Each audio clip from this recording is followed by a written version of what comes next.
Today is the day. Today we are on our way to see the orthopedic surgeon to find out what the next course of action is for my freaking hamstring. And I'm taking you guys along with me so I can provide you all with an update, since we haven't had an update after coming back to Guam. So you guys just stay tuned and don't go nowhere.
What's good, beautiful people? It's your boy Khalifa Saad, and I'm back with another video. And as I mentioned in the intro, we're on the way to see the orthopedic surgeon to find out whether or not your boy has to have surgery. Now, I'm hoping that's not the case, because if I do have to have surgery, I'm not doing it here in Guam. I'm going to take my ass back to Japan to have surgery, so I can be at home in the comfort of my own crib and have access to everything I need to have access to in order to recover the way I want to recover, which is conducive to my health. Can't do that here.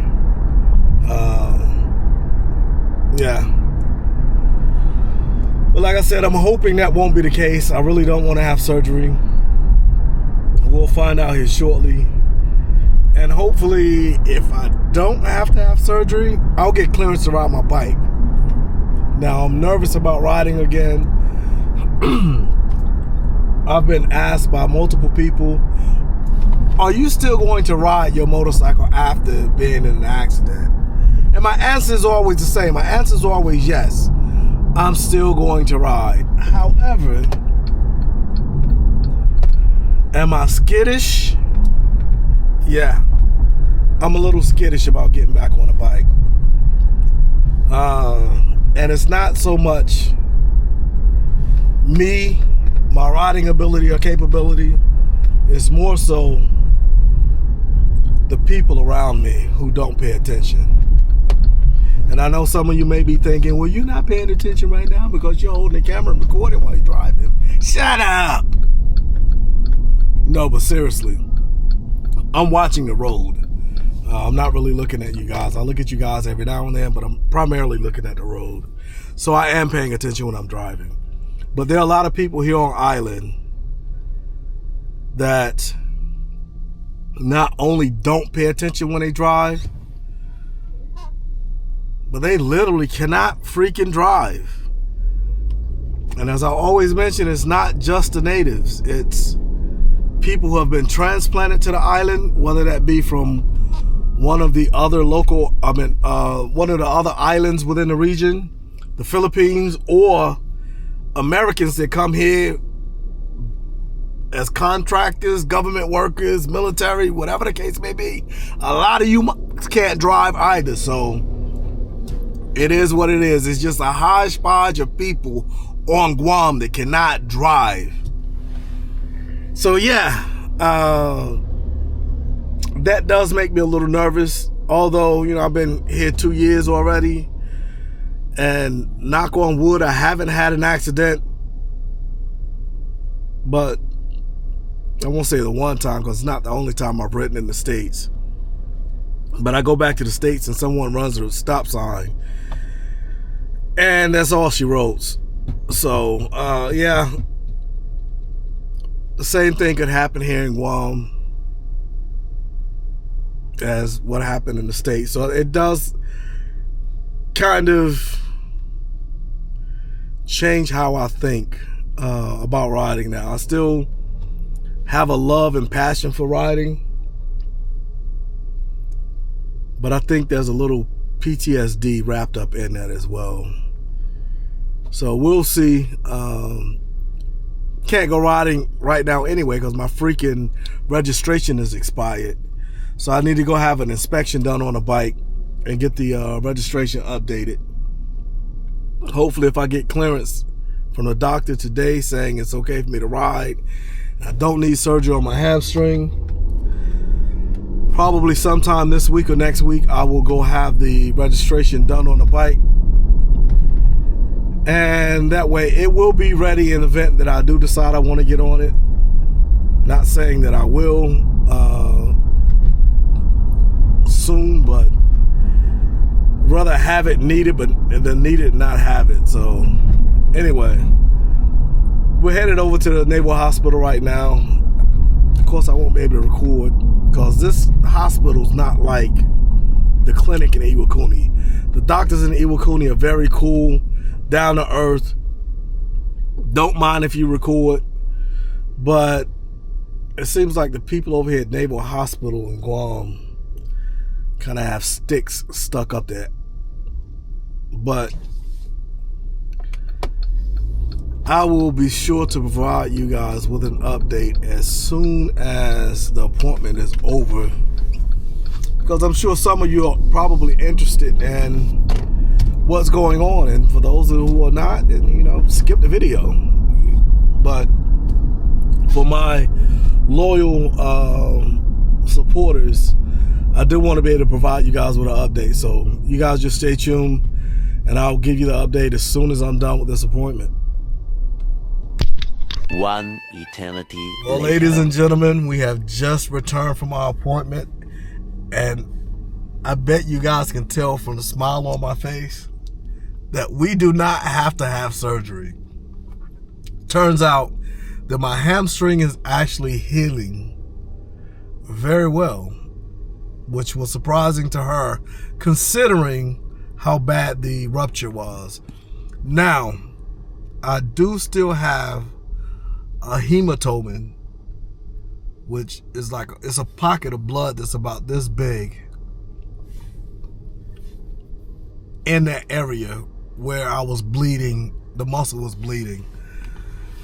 She said as of right now, we don't have to do anything invasive. Yeah,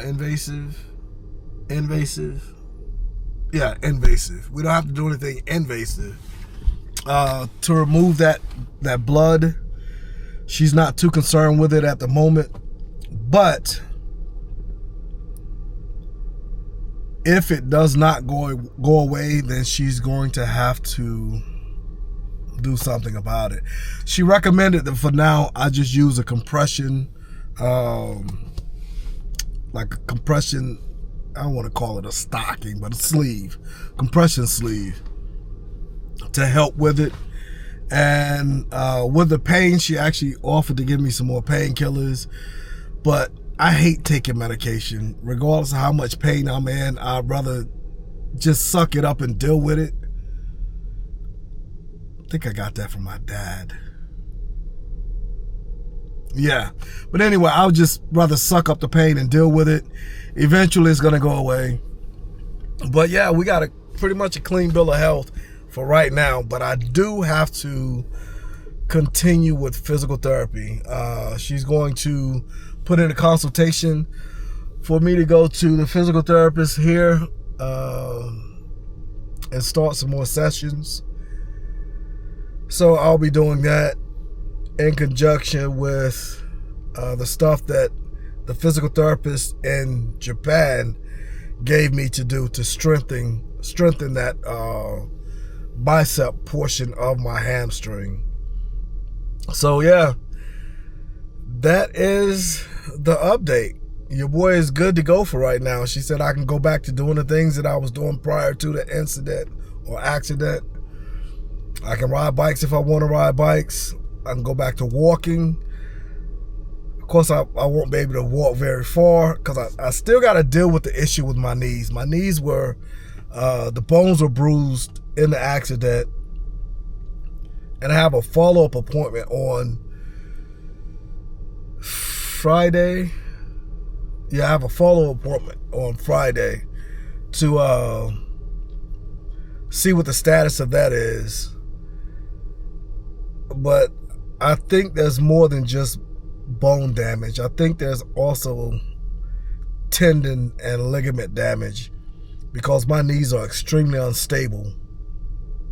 And I wake up in the middle of the night sometimes from the pain.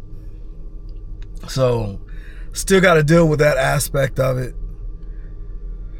So I'll start walking again, but it won't be like I was walking before. Before I was trying to hit 25, 30,000 steps a day. Won't be doing that anymore. I'll start out trying to get 10 a day and try to build myself up to where I'm back to where I was. But yeah, so that's the update. Your boy's good to go as of now. Good to go. And I'm going to catch you guys on the next video. So make sure you like, share, comment, subscribe. Click that post notification bell. Turn it to all so that you know when I drop a new video. And with that, we're out. We ready.